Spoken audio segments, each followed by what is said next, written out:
Rural પોલીસે 25 દિવસમાં ગરીબ પરિવારના લાખોના ઘરેણા પરત અપાવી અને સમાજને એક ઉમદા ઉદાહરણ પૂરું પાડ્યું. માટે પૈસાની જરૂર પડી ગામમાં જ રહેતા જેમાભા કાળુભા વાળા પાસેથી 10% વ્યાજે પૈસા લીધા હતા. ત્યારબાદ કડક ઉઘરાણી કરતા પરિવારે પોતાની પાસે રહેલ 3.50 લાખના ઘરેણા પણ આપી દીધા હતા અને પરિવારને તેના ઘરેણા પણ પરત આપ્યા છે.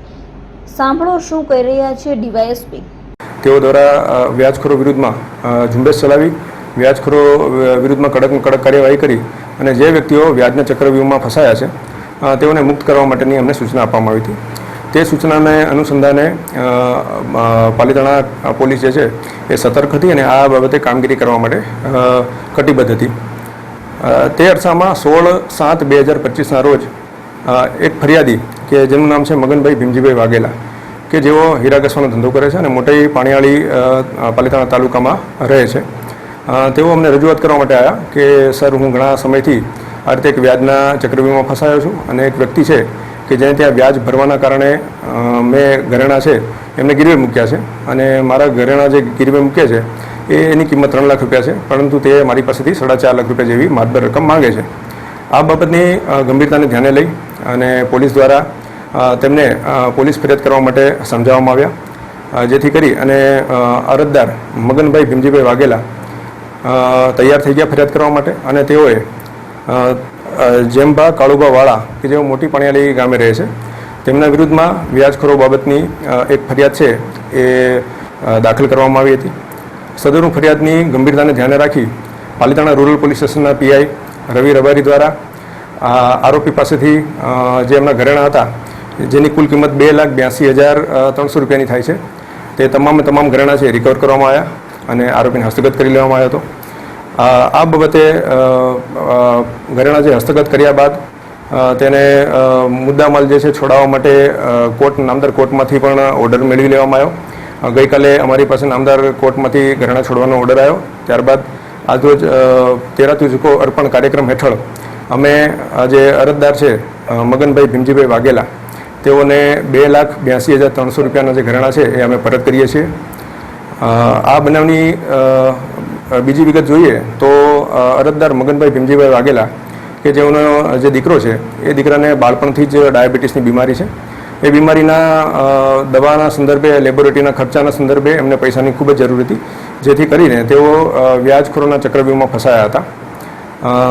પરંતુ વ્યાજ ન આપી શકવાના લીધે તેમની દીકરી છે તે પણ ખૂબ જ ભાવુક થઈ ગઈ હતી અને દીકરીએ પણ એક ટાઈમે એના પિતાને એવું ઓફર કરી હતી કે એવું તમારી કિડની વેચી કાઢો, પણ આ વ્યાજખોરો જે રોજ વારંવાર આપણી પાસેથી વ્યાજની માંગણી કરે છે તો એને આપણે વ્યાજ ચૂકતી કરીએ.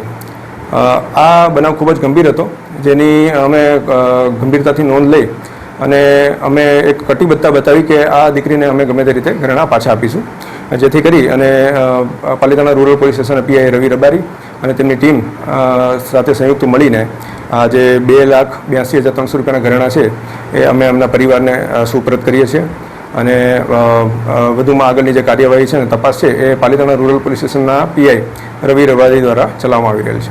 કેટલા સમય પહેલા કેસ દાખલ કરવામાં કેટલા દિવસમાં આનો કહી શકાય કે કેસ છે તે એનો ઉકેલ કરવામાં આવે છે? આખી જે વ્યાજની ઘટના છે એ 1/6/2020ના એટલે કે આજથી લગભગ 5 વર્ષ પહેલાં એમને વ્યાજે પૈસા લીધા હતા, ત્યારથી વ્યાજના ચક્રવ્યૂહમાં ફસાયા હતા અને છેલ્લા 3 વર્ષથી એમને ઘરેણા છે ગીરવે મૂક્યા હતા. પરંતુ ગઈ 16/7/2025ના રોજ અરજદાર દ્વારા અમારો સંપર્ક કરવામાં આવ્યો હતો અને તેના આધારે 17 તારીખે ફરિયાદ દાખલ કરી અને ગઈકાલના રોજ અમે જે ઘરેણા છે એ અમે પરત મેળવી લીધેલ છે.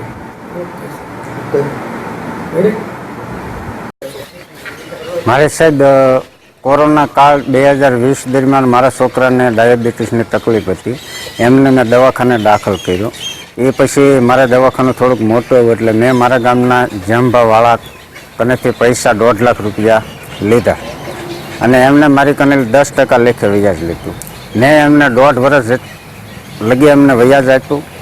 પછી એમણે મને કડક ઉઘરાણી કરતા. મેં કીધું હવે વ્યાજ કાકા થાય એમ નથી, મારી પત્નીના ઘરેણા છે, તમને કટકે 2-4 વખત મેકી અને એમાંથી અહીંયા વ્યાજ કાપીને મને પૈસા આપ્યા. એ પછી 5 વર્ષ જેવું થયું. એમને ત્યાં હું રૂબરૂ મને ભીંહ કરી એટલે મળવા ગયો. મેં કીધું આપણે પતાવી ગયો, મારી કને હવે વ્યાજ નથી થાય એમ, તમને મૂળગી કિંમત આપીને તમે મને ઘરેણા પાછા આપો. તો એમણે ના પાડી અને મૂળગી કિંમત કરતાં 4.5 લાખ રૂપિયા એટલે 1.5 લાખ રૂપિયા વધારે માંગ્યા. પછી મેં ઘરે આવીને મારા પરિવારને વાત કરી તો અમારી દીકરીએ મને એમ કીધું કે પપ્પા આપણી કને પૈસા થાય એમ નથી, તમે એક કામ કરો, બહુ ભેં કરતા હોય તો મારી કિડની વેચી અને એમને પૈસા આપણે ભરી દઈએ. એટલે એમ પહેલાં મૂંઝાણા. પછી મને એવું લાગ્યું કે આપણે પોલીસ સ્ટેશને આપણે જઈએ ફરિયાદ કરવા. અને હું પોલીસ સ્ટેશને આવ્યો. આપણા રૂરલ પોલીસ સ્ટેશનના પીઆઈ સાહેબ રબારી સાહેબને મેં વાત કરી, એમણે મારી ફરિયાદ લીધી અને તાત્કાલિક એમને કાર્યવાહી કરી. અને આપણા પાલિતાણાના ડીવાયએસપી સાહેબ અને રબારી સાહેબે બંને કાર્યવાહી કરી અને મને મારા પત્નીના ઘરેણા ગીરવે મેકેલા પાછા અપાવ્યા છે. એ બદલ હું પાલિતાણા પોલીસ સ્ટાફનો, પીઆઈ સાહેબ, રબારી સાહેબ, આપણા પાલિતાણાના ડીએસપી સાહેબ, બારિયા સાહેબ અને રૂરલ પોલીસ સ્ટેશનના પીઆઈ સાહેબ, રબારી સાહેબના સ્ટાફનો હું ખૂબ ખૂબ આભાર વ્યક્ત કરું છું અને એમનો અભિનંદન માનું છું. મારા ભાઈ બીમાર હતો એટલા માટે મારા પપ્પાએ હમણાં ગામના જેમાભાઈ પાસેથી વ્યાજે પૈસા લીધા હતા. એ મારા પપ્પા વ્યાજ ભરતા જ તે પછી આગળ જતા ન ચૂકવી કે એટલે મારા મમ્મીના ઘરેણા ગીરવી મૂક્યા એની પાસે. પછી મારા પપ્પાએ નહોતું થાય એમ એટલા માટે એ જેમાભાઈ પાસે ગયા અને એને કીધું કે મારી પાસે પૈસા થાય એમ નથી, આપણે જેમ બને એમ આગળ પતાવી દઈએ એમ. એટલે એ જેમાભાઈએ ના પાડી કે નહીં અને વ્યાજ તો વધુ માંગ્યો, 1.5 લાખ રૂપિયા વધુ માંગ્યા. એટલા માટે મેં મારા પપ્પાને કીધું કે પપ્પા બહુ ભીખ કરતા હોય તો મારી કિડની વેચીને આપણે એના પૈસા આપી દઈએ અને મારા મમ્મીના ઘરેણા પાછા લઈએ. બેટા પરિવારની સ્થિતિ કેવી હતી ત્યારે? સ્થિતિ ગુજરાન કઈ રીતના ચાલતું હતું?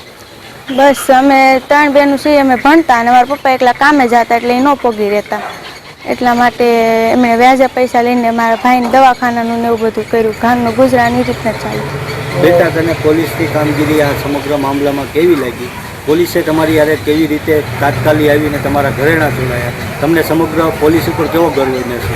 ગર્વ છે કેમ કે એમણે અમારી રજૂઆત જે ફરિયાદ નોંધાવી હતી એમણે તરત હાથ ધરી અને અમારા ઘરેણા અમને પરત પાછા અપાવ્યા છે. આગળ આપણા દેશમાં કોઈ યારે આવો બનાવ ના બને તેના માટે શું સંદેશ લોકોને આપો? એમ જ કે આત્મહત્યા કરવો એ પણ એક ગુનો જ કહેવાય છે. એટલા માટે આત્મહત્યા ના કરવી અને પોલીસની મદદ લ્યો.